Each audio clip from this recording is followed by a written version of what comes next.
ever speak to me like that again, better be wearing a cup. Baby steps. One break, I'm in up. Let's everybody take your positions, please. Here we go. 6, 5, 4, 3, 2, rolling. Dave! And Dave! Unchained. welcome to Dave and Dave Unchained, a Van Halen podcast. I'm Dave.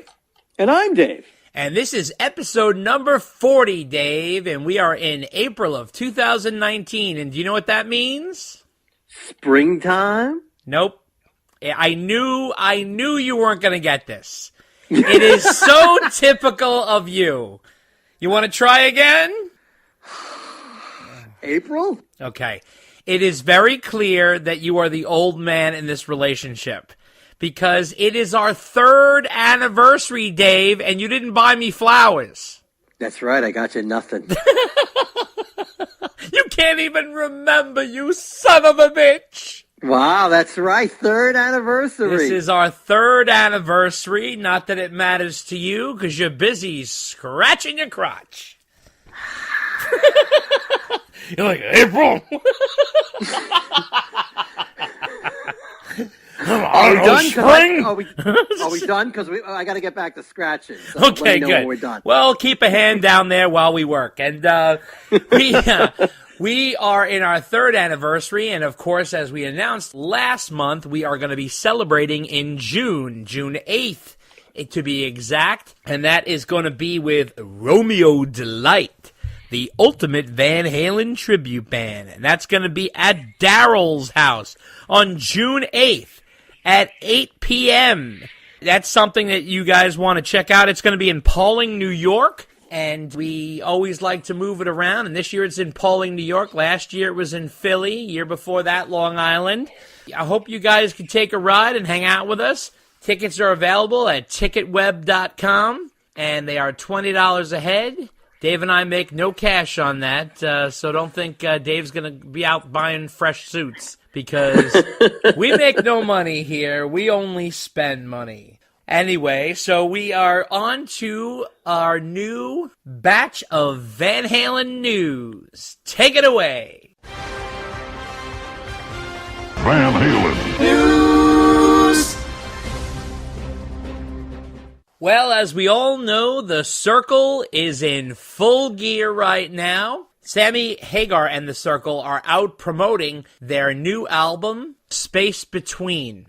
And they went on the Howard Stern show recently, and they had a really long, Dave, I think it was a 90-minute interview, and they were performing as well. A very generous amount of time on behalf of Mr. Stern. In the past, Howard has been a little saucy with Sammy, but it was nothing but a love fest this time, that's for sure. And we are going to go over that interview, but of course it's too long to go over everything. So we pretty much strained what I call the pulpy Van Halen stuff to talk about. Of course, Howard wants to start off the conversation by talking about the sexual escapades of Van Halen back in the 90s.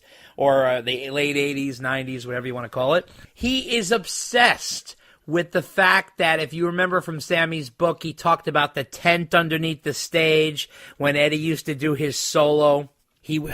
Sammy, what is this? Yeah, I don't know how you used to have sex with women underneath the stage. And then Michael Anthony said, I'd peek inside to see what was going on, but I wouldn't partake. Which I thought was hysterical. We all know Michael's happily married to his wife Sue, and Sammy Hagar. It got graphic, Dave. He talked about having no juice left and not being able to ejaculate per se because he has been so active. I mean, it got really hairy, which is typical of Howard. But then they switched things over to more music things. And because Jason Bonham was there, of course, he's the drummer in the Circle. Sammy talked about how Alex Van Halen was obsessed with getting John Bonham's sound. And if you remember, in 1991, they hired Andy Johns, who worked on Led Zeppelin's albums, to record the Fuck album from 1991. And Alex was actually very prominently featured on that album. His drum sound was intense, and he was going for that Bonham feel. But Sammy feels he has Bonham blood in the band, therefore he is really beefing it up. And the band did sound good, I have to say that. The whole time, Howard was obsessed with what is wrong with Eddie Van Halen. This is kind of funny. He kept saying, I don't understand. You guys sound great. You look great. You're still writing these great songs. Eddie could have benefited from all this.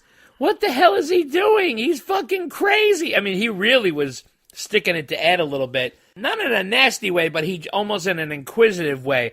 And he was playing snippets of the new Circle album, and he said, these could have all been Van Halen songs. Sammy said, I haven't spoken to him in 100 years, since I walked off the stage in 2004. Stern was obsessed with David Lee Roth when he went on tour with Sam in the summer of 2002, how Roth wouldn't get on stage with Sammy to do a song. And as we have discussed in the past, Michael Anthony was featured on some of those dates, and he said our guys would be pounded on the door saying, come on, Dave, but nothing. That's what Michael had added in there. Sammy was actually very, very kind and polite about both the Van Halens and Roth. He didn't slag any of them. And even though Stern was pushing him in that direction for sure, he said, oh, come on, maybe it's because you're a better singer than Roth, and he didn't want to get shown up. And Sammy said, it's not about being a better singer. He could entertain the audience a little better than I can. He could have stole the show if he wanted. He could have gone out there and danced, and I could have sang. And I wouldn't have minded that. But he goes, I don't think Dave wants to share the spotlight, which is interesting and probably true. But, yeah, I'd agree with that. Yeah, right. This is where Stern was completely wrong. He says, and you, meaning the Van Hagar version of Van Halen, ends up outselling the Van Halen from before. Van Halen becomes bigger, and he says the odds of that happening were 1,000,000,000 to 1. Now, I don't know how many times we have to say this, but Van Halen's first album, Van Halen 1 from 1978, and Van Halen's last album with Roth during the first period of Van Halen, 1984, together, the sales of just those two albums have outsold the Sammy Hagar catalog more than double. So those albums alone, those two albums alone have sold like 24 million copies. I don't know how everybody keeps thinking that Sam's was more successful. Yeah, they had more number ones. Every album that Sam put out went to number one. Agreed. But remember, it was the SoundScan system came into play. And also, Van Halen was competing with some heavy-duty albums like Thriller. Obviously, 1984 never went to number one because of Thriller and Purple Rain. All these crazy legendary albums were out at the time.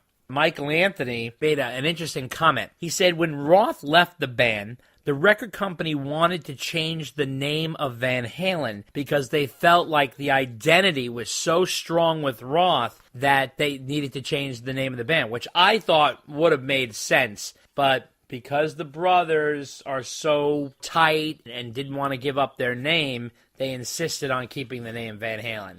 What do you think of that, Dave? Well, I know we've been down that road before. It is their name, so what are you going to do? And I know you will fly the flag that they were two different bands till the day you die. You know, it is what it is. Yeah. I didn't get to hear the whole interview with them, but I only saw some highlights on YouTube and things like that. But I do have to agree that Sam was pretty gracious with Dave. Oh, yeah. You know, he really didn't go below the belt from what I heard. Right. You know, they said the same thing about Dave last month when he was on Joe Rogan talking about Sammy. So it's almost like the both of them have matured. Yeah, so, maybe. I don't know what that's all about. I don't know. Maybe there's a lot less mudslinging now than there used to be. That's true. There's a lot more quiet than there is mudslinging. And, yeah, that's true too. Yeah. Now, the funny thing is here, of course, Sam never stops talking about how Van Halen got big. He said, well, I had a huge fan base of my own, and that came together with the Van Halen fans, and, you know, which is like, I don't understand. I mean, don't get me wrong. Sammy was a reputable guy in the business. He certainly didn't have a fan base that was the size of Van Halen's.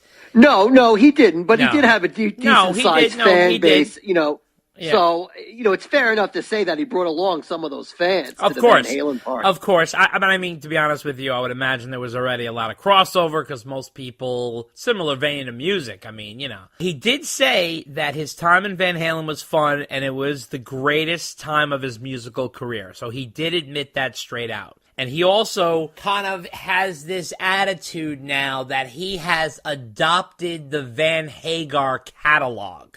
Almost like, hey, those are my songs and Mike's songs, and they're not playing them, and we're going to take them on. So he's ingesting that whole thing, and he's really flying that flag. No one else is, so he has to. That's the truth. He says, when they go out with Dave, they don't play my era. We're the only ones who play Right Now, When It's Love, Pound Cake, Top of the World. He says right now they're playing about 6 Van Halen songs in the set, 4 Led Zeppelin songs, a Montrose song. I think there's a Chickenfoot song in there, and then on top of all the Sammy Hagar songs. And he says it's like a one big festival in one night. He praised Michael heavily, saying the background vocals is Mike coming through strong. He says he's like a damn trumpet. He said his voice is so identifiable. When he was in the band with Eddie and Al, he said by the second album, Al made this decree that he didn't want to hear Mike's voice so much, which I thought was a mistake, which is obviously why Mike was stepped down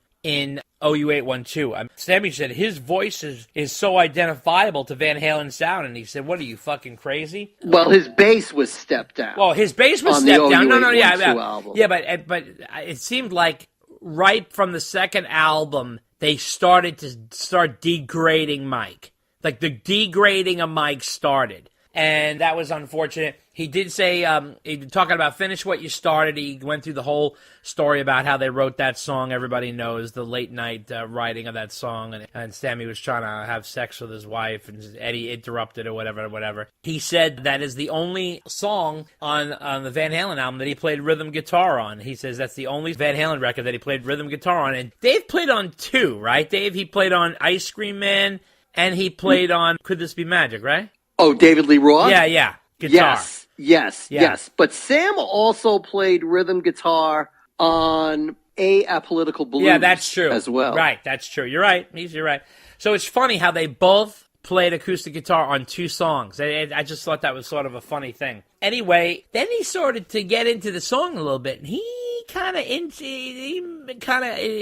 insinuated that he wrote most of that song, which is kind of funny. And he said that Eddie had the jangly guitar on top, but that he actually wrote most of that song. That's what he started to say. So then he also went into how they write songs. Sammy said he would get inspired by what Eddie wrote. He would just say, Eddie, play me something, and he would start writing lyrics on the spot. He went into this whole thing, how he said he was thrown out of Van Halen. We all know that whole story. And then the interesting thing is Stern put the spotlight on Mike a bit, and he started talking to Mike about how he met the brothers and how they got together and how Mike lent them their PA system, and he ended up coming in and rehearsing. How Dave lent them their PA system, right? No, he's saying Mike. Mike lent them his PA system, and he said that he went to jam with Eddie and Al, and Dave wasn't even there. He said when he went to try out for the band. And immediately they put him on background vocals, and he said he had stayed there ever since. Stern had said, Michael, I think you are such an underrated bass player in the sense that you can play way better than you let on in the Van Halen records. So Sammy jumped in. This is sort of interesting. He said in Van Halen, Eddie is so busy on guitar, it's hard to find a place to play any bass licks. We used to double Eddie's lick by doing that, or he would do a certain kind of pattern, and he imitated the pattern with his voice. He said, but Eddie really needed to take him off the leash. In fact, Eddie had heard a recording of Sammy and Mike playing Crossroads at Cabo Wabo. I guess it was like a late night jam. This is later in the Van Halen years when they were all still together. And Eddie was like, wow, who's that playing bass? And he's like, that's Mike. What do you like? And he was like amazed by the way Mike was playing. And that Sammy was using that as an example to show that he said, you need to let this guy play a little bit. And then Mike kind of stepped in and he said,